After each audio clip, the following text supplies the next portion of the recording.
បងប្អូនឥឡូវខ្ញុំមក reaction តាក់ទងជាមួយរឿងមួយដែលកំពុងតែ viral នៅក្នុង Facebook ក៏ដូចជា YouTube ក៏ឡើងមែនតើជាមិនទេជាពិសេសទូ fan ដែលទស្សនាជាមួយនឹងវត្តធីមគឺដឹងហើយ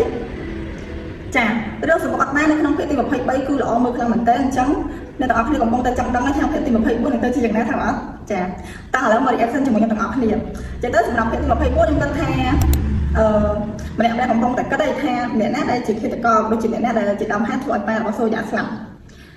បើតាមចំបល់ខ្ញុំគិតថាទេវីក៏ដូចជាសូយ៉ាឯងកំពុងតែដាក់ការសង្ស័យទៅលើប្រព័ន្ធដោយសារវិភាគទី23ហ្នឹងគឺប្រព័ន្ធបានបញ្ជាក់ជាមួយនឹងសូយ៉ាដូចជាទេវីថាការនិយាយស្ដីអីសូមឲ្យប្រយ័ត្នមកផងព្រោះប្រយ័ត្នមានបញ្ហាដូចជាពោអីចឹងទៅ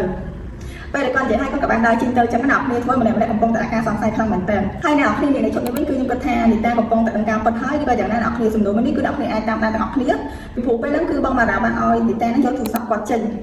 ហើយគាត់បានប្រាប់ថាទូរស័ព្ទនោះគឺគាត់បានថតអីនៅក្នុងហ្នឹងចឹងទៅពេលហ្នឹងគឺនីតាបានបាត់ទូរស័ព្ទមើលអ្នកគ្នាពេលហ្នឹងគឺគាត់ស្រឡាញ់កាន់តែម្ដងសម្រាប់ខ្ញុំគិតថាភាគទី24ហ្នឹងគឺនីតាបាននៅការប្រតិថាអ្នកណាជាអ្នកធ្វើបាបគាត់អ្នកណាគឺជាអ្នកធ្វើបាបប្រកាន់ឪពុករបស់សូយ៉ា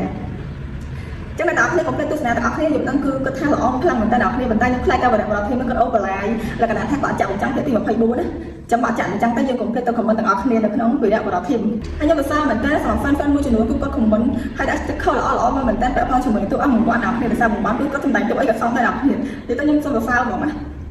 អរគុណអ្នកនរគ្នាអញ្ចឹងសម្រាប់វីដេអូនេះគឺខ្ញុំគាត់ react ប៉ុណ្ណឹងទេអ្នកនរគ្នាកុំភ្លេចទស្សនាទាំងអស់គ្នាតាមរយៈ channel YouTube របស់វីដេអូបរិបទធីមឬក៏